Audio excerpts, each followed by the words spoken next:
Welcome to the ATP Project. You're with your hosts, Steve and Nicole. And it is now, I know this is a recording, but it's 2024 for us. It is 2024. I know. How quickly did 2023 go? I don't know, too quick, but I'm getting too old because I'm going to be 55 this year now. Yeah, well, I'm going to be this year. Yeah, I know. But you know what? This is my theory. When you're younger, that light, the light at the end of the road is very, very dim. Yeah. But then when you hit 50, suddenly it's quite bright. Because you're dying quicker. Yeah, and I feel like it's coming up a lot quicker. So it feels like time is going much faster when you're older. Because when you're younger, you can't wait till you're 16, then you can't wait till you're 18, then you can't wait till you're 21, and then suddenly you're going to, I'm going to get engaged or married, which, some of us never did. And then so you're always looking forward to something. But then when you've done all that, what's left? What's left? So you kind of, death. I mean, there's plenty left, death. But yes, that's coming from a 50-year-old. And it's funny because today's topic, we're talking about a supplement that can actually help with our brain and our heart, the two things that fail as we get older. Yeah. Well, good intro, Nick. Good intro, I know. And it's one of the most widely used. Yes. And probably one of the most essential. Yes. Nutrients. Yep. And one of the most depleted nutrients. Yep. Australia's a shit at this level of this mineral. So I'm giving you a little hint. Mineral. Starting with magnesium. Magnesium, yeah. Of course. Just put everyone out of God, I almost forgot what we were talking about. Amazing magnesium. I mean, and today we are, talking magnesium, a bit about magnesium, but mostly we're talking about two special forms of magnesium. We are. We have some very cool. Look at the paper, the pile of papers. It's like a phone book of studies on these two particular forms of magnesium. Just two forms. Yeah. And it's funny, it's forms that you won't find too often in the shops. No, they're not widely used or widely known. But we love them. We love them, and they have some amazing actions and benefits in the body. I know. And we'll talk about the first one. And which one do you want to start with?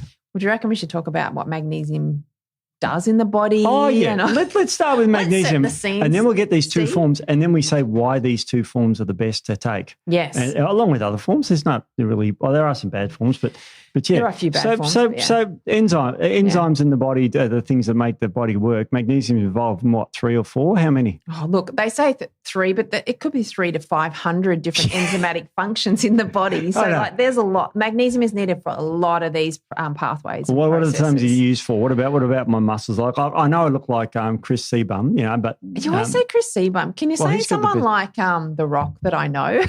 You don't know Chris Seabum, the 5 times Mr. Olympia body shaped guy, good looking dude. Sorry, no. You must have looked at him. You've probably shown me, but I don't. No, I don't.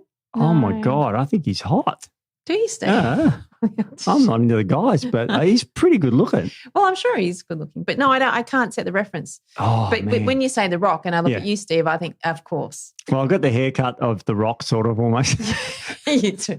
It's like looking in a mirror. Yeah, we're both. Well, I'm bald. He's bolder than you. But is he shaved or is he? Yeah, he shaves it. Oh, okay. Yeah, I think there comes a time when you got to bite the bullet. I'm going to get a comb over. I think you're okay. I'll tell you, Steve. I'll tell you, Steve, when it's time. Oh, okay. When it's time. But yes, protein synthesis. Yes, that's it. That's what I was getting at. That's where we were going with that. Yeah. It's involved in protein synthesis, muscle and nerve function. Of course it is. Blood glucose regulation. Yep. Blood pressure regulation. And that's what most people know it as sort of a relaxant. And it does relax the muscles. And we're going to talk about blocking calcium channels, which is a bit later on, but it really does regulate the body by blocking calcium channels. So it's really good. Yeah. So what else is it required for? What about my energy levels? Help that? Yeah, it helps with energy production. Yep. So it helps with oxidative phosphorylation. Oh, Steve. Jesus Christ. Phosphorylation. What happens when you phosphorylate something? Well, you can tell us all about it, Steve. You know the name of our company, ATP. Yeah. It doesn't stand for adenosine triphosphate. But everyone used to think that it stood for that. But ATP in the body is energy, and the P stands for phosphate. Yep. And when you break off a phosphate, because there's triphosphate, tricycle has 3 wheels. So you break one off and you release energy. So that's what actually gives us the energy. Phosphorylation is putting that phosphate group back on. Like creatine that I'm drinking now puts the phosphate. That's why I'm full of energy now. I'm feeling really good. So really good. Buzzing in the and it's good for glycolysis and heaps of other things too, and for the bones and for the DNA and RNA. Pretty much does everything in the body. Cooks your breakfast. It's just about cooks your breakfast. I know. Yeah. Does just about everything else. So if this mineral's so important, how much have I got in my body? About 25 grams, Steve. Grams? Yeah. Oh, 25 grams. 25 grams. That's a lot. It is a lot. That's a fair whack of magnesium. So it's floating around the system somewhere, doing all these 300 enzymes and making more muscle. And it's hard to believe it's making more muscle on me. But well, I mean, you must have more than 25 grams. I must have 250 grams of this stuff. Must have. That sort of thing. And it's funny because you go to the doctor, you can get a blood test and that sort of thing, and they measure how much is in the blood. But of that 25 gram, what percentage is actually found in the blood that they're testing? Well, 50 to 60% is in the bones. Yep. And the rest of it's, and then most of the rest of it is in the soft tissue. Yep. So what's actually flowing around in the blood is actually not much. Yeah. And so when it's about 1%. Yeah. And so when people say they get their magnesium tested on a blood test, I say pretty much don't even look at it. Yeah, I know. It's not accurate at all. You can get red blood cell magnesium levels, which are a little bit more accurate. But it's only small representatives. So okay, so I've got my dodgy blood test. What levels should it be? Well, I see it at 0.8. Pretty much across the board. It does not move much from that. So the range is 0.75 to 0.95, and it's always 0.8. So a lot of people say, well, my magnesium's low. And I'm like, no, it's really not. Nah. Well, we don't look at this as a marker of it being low, because pretty much every blood test I see, and I see a lot of blood tests, 0.8. It's amazing, eh? Yeah. So it just doesn't give you actually an accurate picture of your magnesium status. No. So no. So all right. So why do we need it every day? We need it 350 milligrams a day according to the RDA. How do we lose it? Well, I'll tell you, one of the biggest ones that most of us have an issue with is stress. Stress? Yeah. None of us stress. No one stresses in this world. No one stresses. God. Stress is really depletes magnesium quite significantly. So if you have a lot of stress, you probably are quite a little bit deficient in magnesium. A poor diet, so highly processed foods and things like that, obviously not going to get your magnesium in if you're not having fresh vegetables. Well, it's found in your green leafies and your salmons and also your nuts. Yeah. And we're right with nuts, aren't we? We love the nuts, Steve. Oh, I ate a lot of them. How far in are we before you did a nut joke? Well, it was 5 minutes in. It's 2024. It's nearly a record. But it's funny, I gave the guy behind the camera a big lot of nuts before. Yeah, you gave Vanessa some nuts. He's loving them. He's loving them. Yep. Oh, that didn't get. You can't hear what Matt's saying behind the camera. Hopefully. Anyway, alcohol is another big depleter of magnesium. Don't drink. What are you talking about? No. We never drank over Christmas or anything. No, so forget that one. No. Even coffee. Coffee? Can deplete it. Yeah, coffee. Soft drinks or sodas, if you're in America, that's they can deplete it as well. Heavy metal exposure. Yes. Which is more common than you would actually think. I do see arsenic is another big one. People eat a lot of rice. Rice and smoke a lot.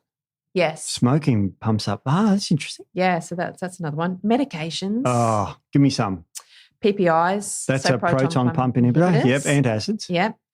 The oral contraceptive pill. So the pill, that depletes a lot of nutrients. That's what I'm on, yep. Yep. Hey, don't laugh. You don't want to get pregnant, Steve. I'm not pregnant. You don't want to be an old You don't think men can fall pregnant? You were going to get into a massive... I've seen twins, Steve. Yes, that's right. How do you remember that movie? That was like... I'm old, Steve. That's my era. That's my era. That was when Arnie was still young. Now Arnie's like 80-something. The famous line from that one. Oh, no, it's a different one. I was going to give a line. It's not a tumor, but that was from Kindergarten Cop. Oh, what an idiot. I would have got some emails about that. So lucky I didn't lucky you didn't say that, Steve. Lucky you didn't say it. Antidepressants. Everyone's on antidepressants. Antihypertensive, so blood pressure medication. And here's one for you that a lot of people have taken is antibiotics. Yeah, so they can all deplete magnesium. They're probably the most common medications around. Yeah, they are. So so they a lot of depletions there. And this is another one, particularly in Australia, is depleted soils. Yes.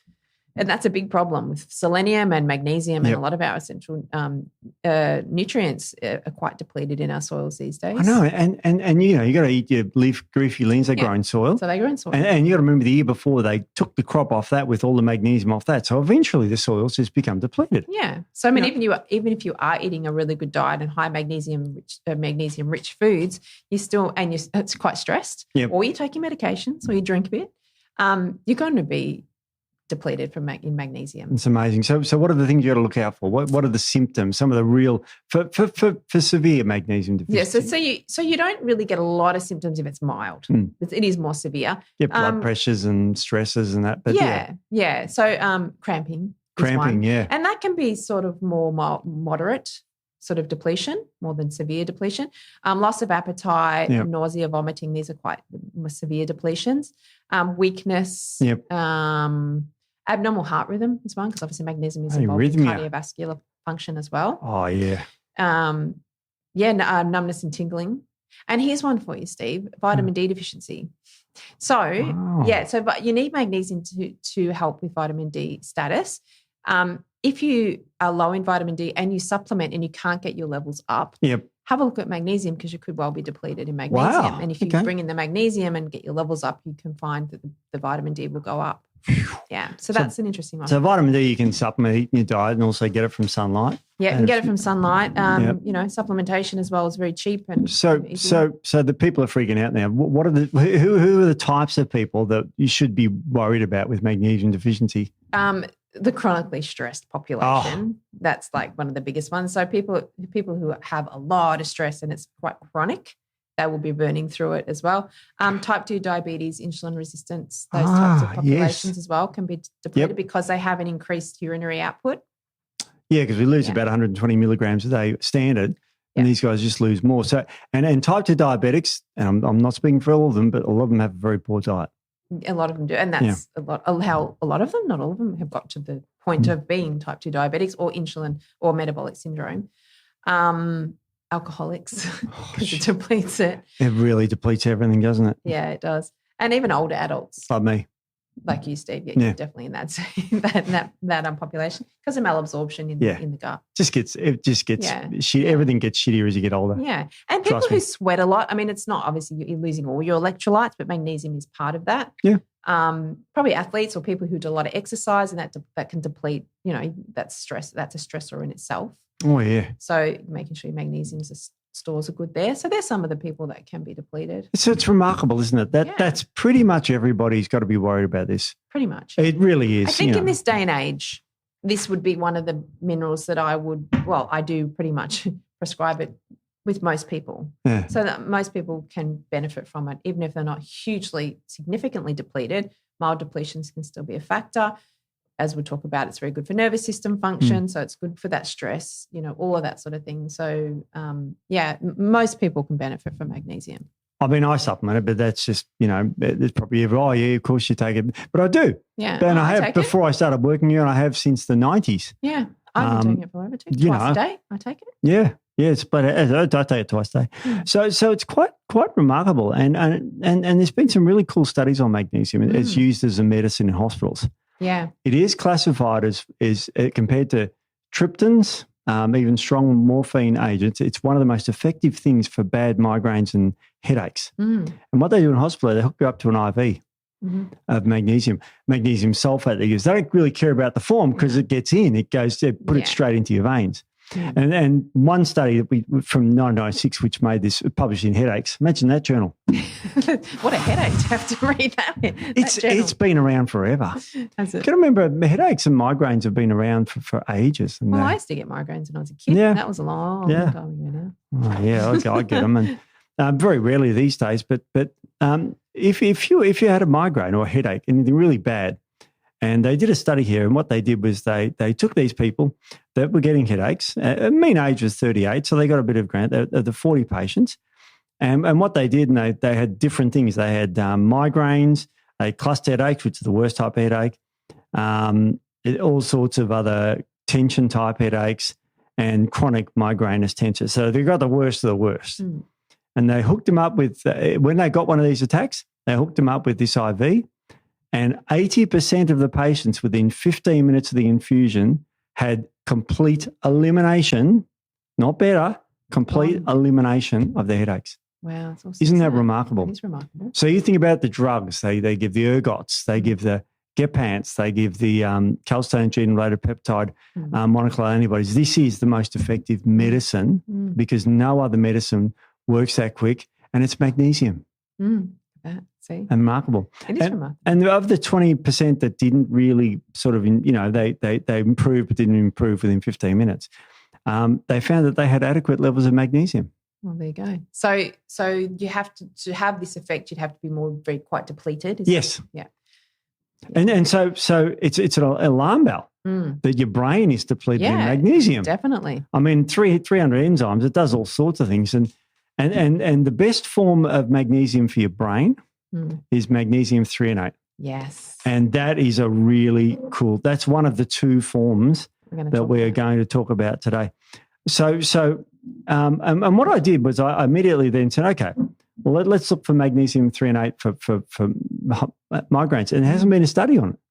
Yeah. Because it's a relatively innovative type of magnesium. It is. It's not that well known about, but it's really good for your brain. Really it good crosses the blood-brain barrier and gets into your brain. Yeah. Absolutely remarkable. So there is, there's lots of data on getting magnesium into your brain. Now, what happens in your brain is that when magnesium is there, how it's the relaxing thing. Yeah. So magnesium-threonate, I give to people to help them sleep. Like my wife, after a nursing thing, she takes some of that and it helps her sleep. Yeah. Because it just settles your brain. It's like some of the other magnesiums that help your brain, the glycinates, and there's nothing wrong with them. No. But the threonate gets into the brain. Yeah. And that really does help you sleep. So when magnesium is in your brain, it blocks the release of calcium in your nervous system. And that stops calcium triggering the release of this calcitonin-related peptide chemical that's the enemy of everyone with a migraine. And that causes vasodilation in the brain and squashes your brain. Yeah. And the meninges becomes extraordinarily painful. That's what a migraine is. So magnesium is extraordinarily beneficial for anyone with that, and the threonate form is the best form. It's the best form. So really, really good one. And I've got another paper here I won't go through talking about magnesium, but there's a chart that on page 3 which shows you what happens in the brain. I'll hold up the camera. Matt can probably put it on the screen and everything like that. But it's that one there, and you can see how magnesium just if you've got normal magnesium, the innovation is way less on the brain. But if you've got hypomagnesium there, you can see that it just triggers the brain and smashes it. And you get this, look at that picture for someone with a migraine. See the hemi face? Oh, migraines are on one side of the face. So that's what you typically get, the tension headache across I just get on the left. Yeah. Only ever the left. Yeah. Yeah. And the cluster headaches in this, they get them around the eye. And the eye feels like it's too big for your head. That's what I get. I get it. Oh, well, I don't anymore. I used to get them weekly when I was a kid, but I've since correlated them with histamines. So I haven't figured out the histamine issue with me. But yeah, probably weekly. Yep. And they're in behind my eye and all this side of my head. And it literally, to the point where I would be 24 hours, 48 hours locked in a dark room with a bucket because I would vomit. Noise sensitivity, light sensitivity. It's horrendous. So anyone that says they've got a migraine, some people say, I'm sorry, my head hurts, I've got a migraine. I'm like, is it a migraine or is it a headache? Because if you had a migraine, you wouldn't be standing You upright. lock yourself in a dark room, you get a cool towel across your eyes, tied up tight because tightness helped me. And you'd even put towels under the door so the crack of light. Not even a crack of light. Like, not even a noise, anything like that. So they're horrendous. And someone asking you how you are, you just want them to die. Yeah. So it's a real interesting disease, but it affects 18% of women. Yes, it does. I mean, there's a lot of it around the cycle, but then I have my theories about that with the cycle, with estrogen, with histamines, and then histamines and the headaches and the migraines. So progesterone, if it's depleted, of course that gets rid of histamine. Yeah. Interestingly, if you went to your GP now and you say you're getting migraines, there's a preventative for it now. It's called San Migraine, and that's an antihistamine. There you go. See, my mum used to give me, my mum listens to this. She loves it when I talk about her. Because You've said some funny things about your mum on this podcast. I know. Off camera? No, I told her about, because we talked about her guide dogs in the previous one. And I told her that, and she thought it was hilarious. And I said, the guys didn't think it was that funny that your guide dogs were trying to run you into cars and stuff. And she's like, oh, no, it was funny. No, I have said a few things that Mum's corrected me on that she taught me that I didn't credit her for. So I'll credit my mum again. When I was young, she's very forward thinking. So she used to give me feverfew every day as a preventative. Wow. Yeah, which is a herbal medicine to help prevent them. Yeah. So I used to have to crush it up and put it in a teaspoon of jam because I couldn't swallow tablets. It's called tennessine and parthenium. Yeah. It's a fantastic, one of the major herbs for prevention of migraines. Yeah, but interestingly with the drugs that are antihistamines. So there is a very strong connection. So the problem with that, of course, is when you deplete histamine out of the brain, you actually get so fatigued with these drugs and your appetite increases dramatically. Yeah. So people are expected on these drugs to put on 10 kilograms every 6 months. Yeah, great. You imagine that? It's great. Don't worry about your head. You get a heart attack and die. I'd rather have the migraine. Can you believe that? It's like, wow. So, I mean, so with the magnesium-threonate, there's some really interesting data on it. And they do a lot of mice studies. Yes. Because you've got to remember that the brain, you can't sort of stick a needle in your brain and measure it. And any vegans and animal activists, just turn your ears off, because we don't agree with the fact that they do it on the animals, but they do. And we have to read the studies because No. But yes, sometimes that's whether or not it's anyway. Let's move on with that. You're either going to cut a human. You've got to Yeah. cut a human's brain open or a rat's brain. Well, I mean, ethically, I guess yes. Yeah, it's probably a rat. So what they did with these rats, and again, was they gave them magnesium-threonate, and it elevated the magnesium level in the cerebral spinal fluid to the measure, and they attenuated motor defects caused by dopamine problems. So they gave these rats Parkinson's, and they gave them the magnesium-threonate, and it normalized their brain function. Quite incredible, isn't it? Yeah.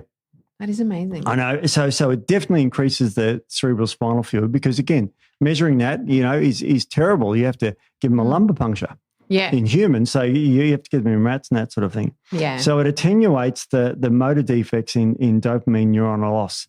So it really, really helps the way your brain works on this one. So really fascinating study. This was published in the Neuropsychiatric Disease and Treatment Study. So very interesting. Yeah. So can we stick on the rats for a bit? Yeah, let's stick with the rats. Okay. So what they did was they orally gave magnesium-threonate. Now, people say, how do you get rat tablets? You just put in their water. Yeah. That's what they did, and they measured how much water they drank. Yeah. So what happens is when you take certain medications, like chemotherapeutic medications, they dramatically cause memory loss. And you'll see people that are on medications that their memory is shot down. They said, it's the meds I'm on. So oxyplastine is a terrible memory screwing up drug. And it's a chemotherapeutic drug, so it has terrible other side effects. But basically you lose your mind. You become, you forget everything. Yeah. And people know that with medications, even benzos do that, the classic, any neuroactive drug. So what they did was they gave these rats this drug, and then they gave some of them the magnesium-threonate, or they gave some of them a placebo. And what they found is the rats that they gave the magnesium-threonate to, their memory was preserved. And the other rats, their memory was screwed. Crazy. And they had a mechanism here, and it normalized tumor necrosis factor and neurofactor kappa beta, which is a terrible inflammatory chemical. So it's actually anti-inflammatory, particularly in the brain. Nuclear factor kappa beta is the main driver of inflammation in the body. So, I mean, how incredible is that? I mean, and people going through chemotherapy and that type of thing, sometimes it's very hard to give supportive supplements and nutrients and things like that because of contraindications. Yeah. So, but with the magnesium, there really isn't a lot of contraindications. Obviously, always check with your doctor. But that if you can help alleviate some of that memory issue on top of everything else that's going on, how amazing is that? Well, it's going to get more amazing for you. Tell me. Because how it blocks tumor necrosis factor, the chief driver of inflammation. Yeah. People with neuropathic pain, so these are the people like my doesn't mind saying, my mother-in-law has got terrible sciatic pain. She gets it down her leg. It stems from her back. A lot of people have these conditions and they end up with spinal fusion. They end up in strong medications. The most common one they get for neuropathic pain is gabapentin, which is a powerful medication that a lot of people are on for nerve pain with opioids. So they combine them both together. So pretty tragic. And what they did was they found that when you are in incredible pain, your memory fades as well. You can't think straight because you're in so much pain. Yeah. Well, magnesium-threonate prevents, and I'll read the title of this paper, Magnesium-L-threonate prevents and restores memory defects associated with neuropathic pain by the inhibition of inflammation, basically. So it restores your brain after the pain. Wow. It kind of rhymes. Yeah. See, I was a psychopathic poet and I didn't even know it. So I mean, isn't that remarkable that we're treating pain conditions with a magnesium supplementation? Yeah. I mean, and pain creates a stress response in the body as well. So it's also working on that nervous system factor as well. That's so true. That combination is just really beneficial because I have seen people in pain, and I had a footage a few weeks ago that I was in pain, extreme pain. Are you going to talk about this? No. Oh. but I was in extreme pain, and I was shaking from the pain, not shaking like it was involuntary, but it was my body's response to my nervous system's response to the pain. So the nervous system is highly activated when you have a lot of pain as well. So, so having that extra effect of that nervous system support is really important as well. Remarkable, isn't it? So that's incredible. And of course we've talked about it in rats, but in humans, what happens in humans? Well, there was a great study, and it was pretty recent. This was published December 22. And what they did was they gave a formula with magnesium-L-threonate, and so it combines well with other nutrients. And so they gave this magnesium-L-threonate with phosphatidylserine and vitamin C and vitamin D. And they gave these to adults with cognition defects. And they found that the group of those nutrients improved dramatically the cognitive function in healthy adults. So even if you've got none of these shitty conditions and all this sort of stuff, if you want to improve your cognition, magnesium-L-threonate is one of the keys to it. Now, phosphatidylserine, great for that too, and C and D. Phosphatidylserine's great, but phosphatidylserine works on reducing cortisol. So that's going to be doing that. But that's the magnesium's working on that brain specifically. I mean, it's just quite remarkable. But it gets better. Yeah, because get better. There's heaps more. One study here, a pilot study published fairly recently, it's called Magnesium-L-threonate supplementation for ADHD. And what they found was that it was found to be effective and very, very, very effective for ADHD. So I mean, this is only a small trial where they only had 15 adults with ADHD. So they could get permission, that sort of thing pretty easily. So what they found was that nearly half participants met the definition of ADHD symptom clinical response. So about half of them improved just on magnesium-L-threonate, which is pretty remarkable for ADHD. It is remarkable. I'm actually looking at trialing this in clinic now. Oh, really? Yeah. So that's going to be interesting. So, I mean, I see a few ADHD clients. So, and instead of brain conditions, I'm really going to start bringing in the L-threonate. So there's another one here from the World Journal of Psychiatry, Steve-O. Tell me about Psychiatry Journal. I'm going to give you this one to read because the words too small for me to see. Which one's that one? It says it exhibited neuroprotective effect against oxidative stress damage and Alzheimer's disease. And did they hurt rats in this study? Oh, I think they did. They did. Yeah. They did. So if you want to bring it up, that's fine. I was going to let this one slide. We can just talk about how the L-threonate actually did help with Alzheimer's and oxidative stress in the brain. There's in oxidative stress in the brain, you get the HT22 cells being damaged. Okay, these types of neuron in the brain. So what they did in this particular study was they gave rats Alzheimer's disease, and they do that by usually giving them a big dose of aluminium, which is a bit of a worry, isn't it? Because there's things that we consume that are high in aluminium. Well, I mean that's what they say a lot of times with aluminium can be a contributing factor. So absolutely, you've got to watch the aluminium that's in your environment. Yeah. So what they did was they gave these mice this magnesium-L-threonate. and it protected against the oxidative stress in the brain. So, I mean, that's because of the magnesium reducing the stimulation, but also the threonate getting it there. The magnesium's got to get into the brain. That's right. And this is one of the best ones to get into the brain, to cross that blood-brain barrier. I know.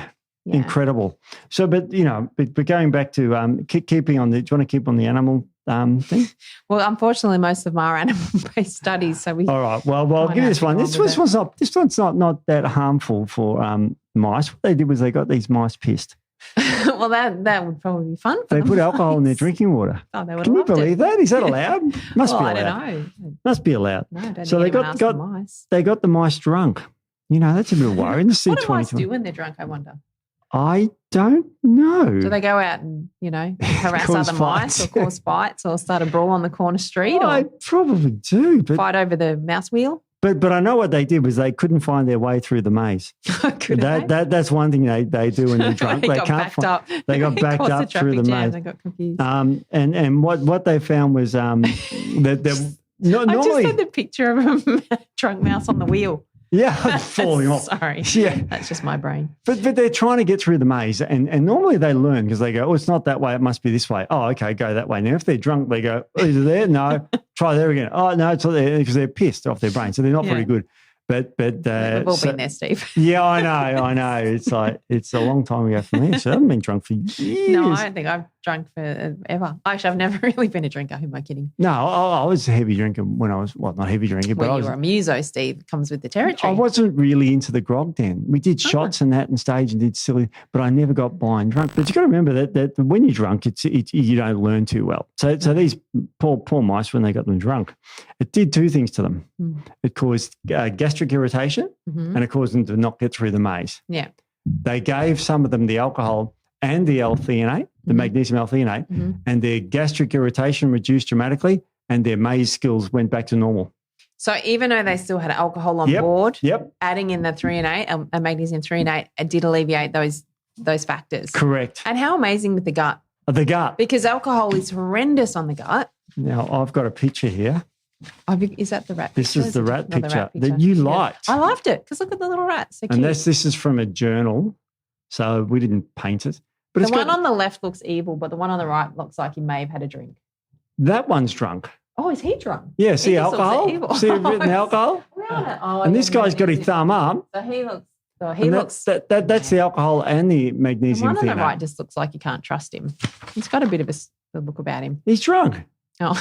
He's drunk. Yeah, that one there, he's drunk. Okay. This one's drunk, but he's got a magnesium-L-threonate on board. So he's super happy. Yeah. So what they found was that when you have alcohol and magnesium-threonate, you're not going to believe this, it increased good bacteria in the gut. Wow, look at that. Like one of them, really Akkermansia. Akkermansia is really needed for the butyrate production. Yep, absolutely. And on the other side, if you just have alcohol, it increases Clostridium in the gut. Because remember, drinking is not good, people. Yeah. A lot of it. You've got to remember that this is really, really, the gut is so important for everything. Yeah, well, we've talked about the gut so many times. So these good bacteria in the gut, it did two things. The good bacteria increases glutathione, superoxide, antioxidants, and reduces inflammation.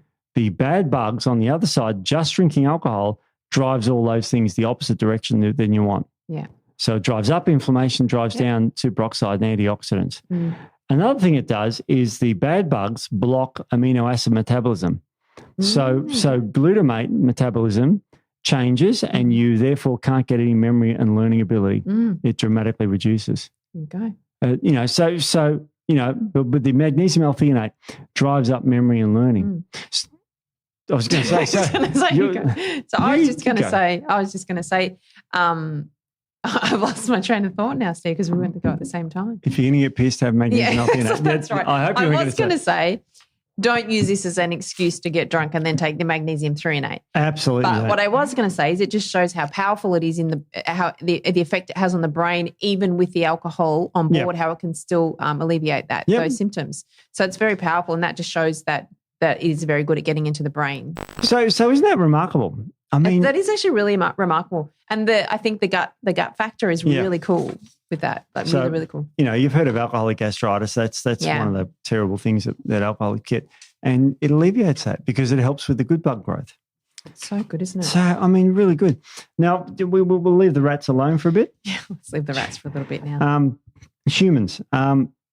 Humans, unfortunately, when they develop cancer, they need huge amounts of opioids pain relief because you can't. Opioids work in the brain by blocking, the receptors for pain in the brain. So wherever the pain is, it blocks it. You were talking about opioids before, endones and these sort of things, which is what they classically give people with cancer, or they give them IV. And in this study, they were on IV cancer. But what they did was they gave two groups of people with advanced cancer. There's 116 people in this trial. They gave half of them Magnesium-L-threonate, and the other half were just on and opioids. Yep. And of course, remember if you've seen on the movies, it shows where people can give themselves morphine just up to a certain level. They won't overdose on it, but they click themselves. So you can measure how much morphine that people need. Yeah. So the ones that were given Magnesium-L-threonate needed less opioid pain relief.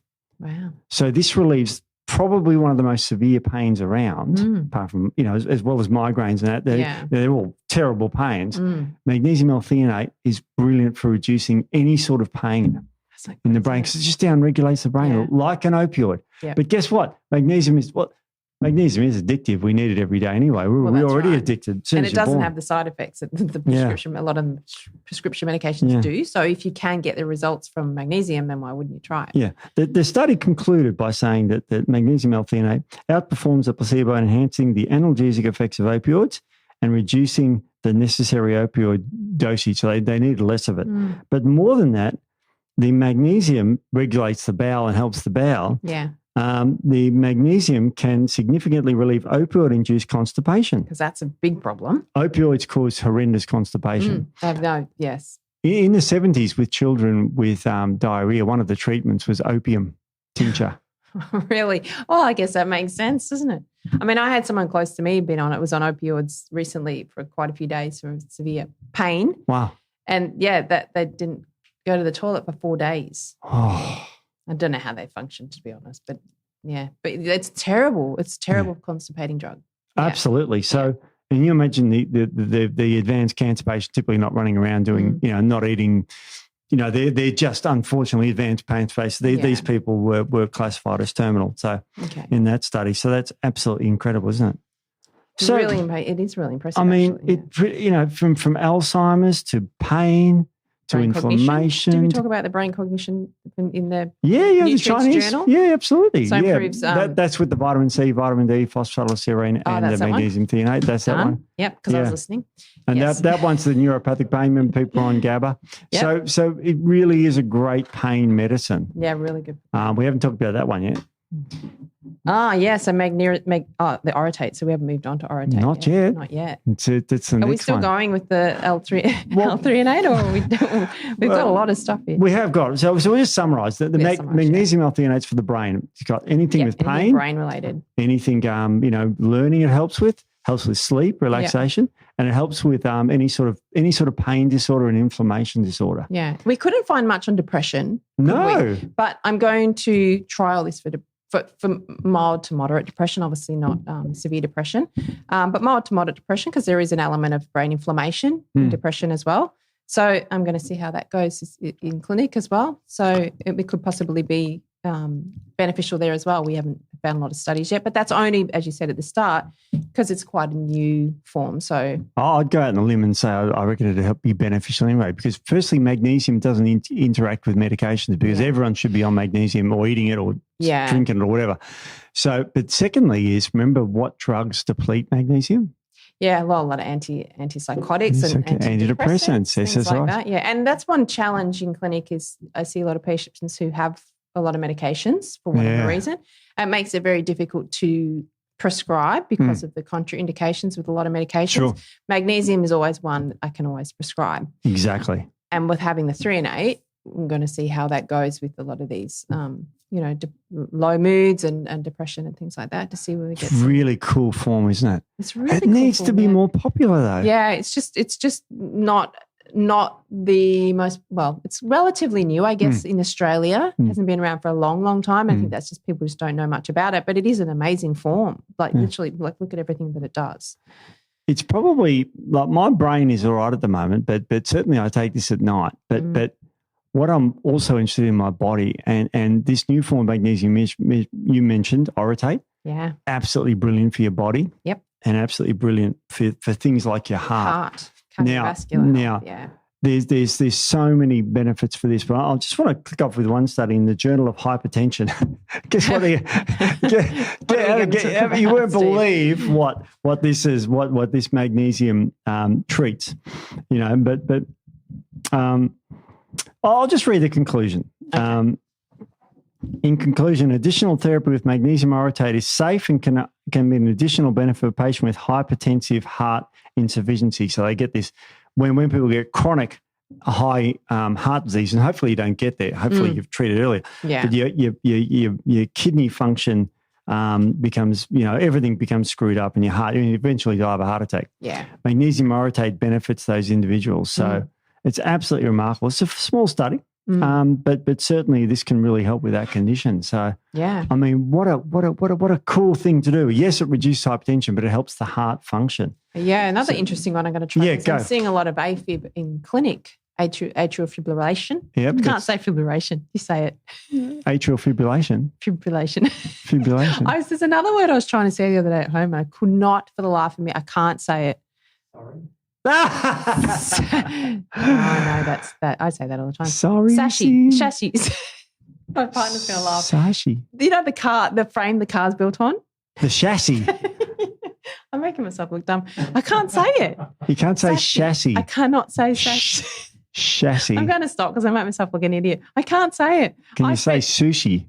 Sushi. Oh yeah. I can say sushi, Susie, snoozy. Slashy. I can't say. I'd love you to go to the mechanic and say, I think I've got a bent sausage. I try. I don't know what it is. I don't know what it is, but I can't say it. I know what it's sashi is. A fascist is someone like Mussolini in World War II. Is that what you meant? But anyway, back to atrial fibrillation. Yes. Atrial fibrillation is quite common as you age. It is quite common, and the atrium is the top part of the heart, and it becomes rapid thing and can throw clots and can kill you. Yeah. So, sorry, go on. No, that's all I was saying. I'm seeing it quite a lot in clinic, and I have a theory, but we won't talk about the theory. What's the theory? But this is another one that I'm going to try now as the Orotate, because obviously it's not going to fix the AFib, but it's very supportive of the heart. So we have a lot of studies on it for the heart. So really good one for any heart. This one's support. A really, really good one for the heart. Yeah, this is obvious for the heart. All the papers are pointing to that. Yeah. Reduces blood pressure, everything. I've got one other thing here that will sort of surprise you a bit. This is magnesium orotate and the microbiome gut-brain axis. So, I mean, there's a beautiful paper in Nutrients. Oh, there's that paper I was looking for. I was flicking through it. I mean, it was awesome. So this one was published in Nutrients 2022. And what they found here is that this form of magnesium also helps the gut microbiome. So really, really good here. And this review talked about all the interactions on the gut-brain barrier. And there's a paper on page 5 of this. There's a chart that looks like that. Yeah, we love a chart. Yeah, and what it does is it shows the difference between the brain affecting the gut and the gut affecting the brain. So with Orotate in mind, Orotate is extremely good for the gut microbiome as well. And being good for the gut microbiome, it goes on and affects all those brain chemicals. We did a podcast on the gut, on mental health in the gut. Yeah. And sort of highlighted the gut-brain axis. Yep. And how important it is. So, like, if you have good bugs that, like lactobacillus, people have heard of that. It increases GABA, which is the thing that relaxes you at night, and brain-derived neurotrophic stimulation, brain-derived neurotrophic factor, and vagal stimulation. Yeah. And also, bacillus increases serotonin. Bifidobacterium, very good anti-inflammatory as well, all that sort of thing. So, yeah. GABA. Yeah. I mean, it's so this stuff's great for magnesium orotate is great for your gut. Yeah. Which is great for your brain. Yes. So it's sort of like, is it a brain one as well? It kind of is. It is a brain one. And you've got to remember that they're getting these two, you can take these two together. Yeah. They are not toxic. You can. But isn't that remarkable? That's good for the microbiome. Yeah, it's great, isn't it? But probably my favourite study is this last one here. Yeah. I can't keep up. I don't know where the pages are. It's this one. You can do it, Steve. I'll read you the title and you'll love it too. Okay. This title is called The Effects of Magnesium Orotate on Exercise Tolerance in Patients with Heart Disease. Okay. So they picked heart disease patients because they're very intolerable to exercise. Yeah. Because their heart's screwed. Yeah. They gave them magnesium orotate and their levels of exercise increased dramatically. Wow. So the magnesium orotate works directly on the heart to improve its function, even in people with coronary heart disease. Wow. So, it's just absolutely remarkable for anyone that has any sort of cardiovascular disease. Yeah. So I mean, the orotates and the threonates too we're talking about, we're certainly not saying they're the only two. No. I mean, then we've got another couple of favourites. We have. Well. So we like glycinate. We love glycinate. We love glycinate and we love citrate. So they work a bit differently because the glycinate gets into the body quite well. Yeah. And gets into the cells. The citrate sort of saturates the tissues with magnesium, which is also very beneficial. Yeah, I think it's about 80% absorption of the citrate and about 90% of the glycinate. So glycinate is very good for anxiety, things like that. So the citrate, the glycinate, and then if you would add something like the L-threonate and the orotate, what a powerful mix that would be, because you're kind of covering all bases, really. And you can, as you said, you can put them all together. Yeah. So you can be working on your different areas, different systems at the same time. And magnesium is literally non-toxic. Yeah. Because you literally need it every single day. Yeah. So as you say, around about 300 milligrams a day, 3 to 600 in split doses, depending on where you're at. It's fine. And maybe we're doing the bow too far as getting 4 different types of magnesium, but seriously, if you can get those 4 and somehow work them into your diet and lifestyle, you're going to be way better off. Yeah. Because, we just pick 2. Yeah. I mean, because the podcast will be here for hours and hours on end. But remember, magnesium, we'll recap, essentially need 350 milligrams a day. You use it through the P, about a third of that goes. Yep. You lose it if you're stressed, you lose it if you're on drugs, you lose it if you drink, you lose it if you eat a crappy diet, depleted soils. Magnesium's gone, you need it every day. You definitely need it. Unless you're a magic eater that's eating all these beautiful green leafy vegetables and loads of, mixed nuts. From great soils that's not depleted. Yeah, exactly.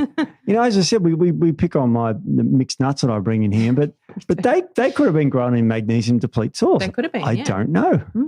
It tastes great. Yeah, they do. They taste good. But I mean, the orotate and the threonate deserve more attention and deserve more science. And I think you'll start to see more about it as more is learnt about these. Yeah. But as I said, they're not as easy to find. But if you can find them, and if you can find them in a mix with our top 4 favourite magnesiums, then you're covering all bases. You're working your nervous system function, your brain health, cardiovascular system health, your gut health. Yeah. Gut health. Yeah. These 2 things are very good for your gut. Yeah. I mean, we think of, polyphenols and all this stuff your gut, and they do, but these 2 things on their own give you magnesium and give you gut health. Yeah. Even the threonate one we picked on for the brain, it's actually good for the microbiome. No. It's good, isn't it? And you're going to be taking a magnesium form anyway. Look, let's just be really sort of going to take a shortcut here. But let's say that you're stressing and you have trouble sleeping. I'd go for the threonate. If you're a severe exerciser and you want to get your heart health going good and blood pressure regulated, then maybe the orotate ones. Yeah. The magnesium-glycinate is good to have with foods that you can take at night to help you sleep. That's very good. And the magnesium citrate is a good all-round supplement to get the body up to 80% absorbed. Yeah. But that's, you could pick that to bits and say, but the threonate's good for the gut. So if you've got gut problems, you get, so they all cross over a little bit, don't they? But they all cross over a bit, and then some have their specific roles as well. So cardiovascular. Final health. question. Yeah. Put your practitioner hat on. Okay. How many people do you see that you suspect are magnesium deficient? Oh, well, how many people do I see that are stressed? 90%. Oh, okay. 90% of the people I see have a lot of stress. Yeah. So I would say for the most part, most of them would be at least have some mild magnesium deficiency. And like I said, I probably prescribe magnesium for most clients. So because everyone can benefit from it, no matter what. Yep. So that's usually my first stop is magnesium. Everyone can benefit from the magnesium. So, yeah. I can't say anything and more about how good it is. You just have to pick which one's best for you. Yeah. Cool. Yeah. Well, on that note, we should leave it. We've run out of time. We have. We'll see you all next week. Yeah. Thanks, guys. See ya.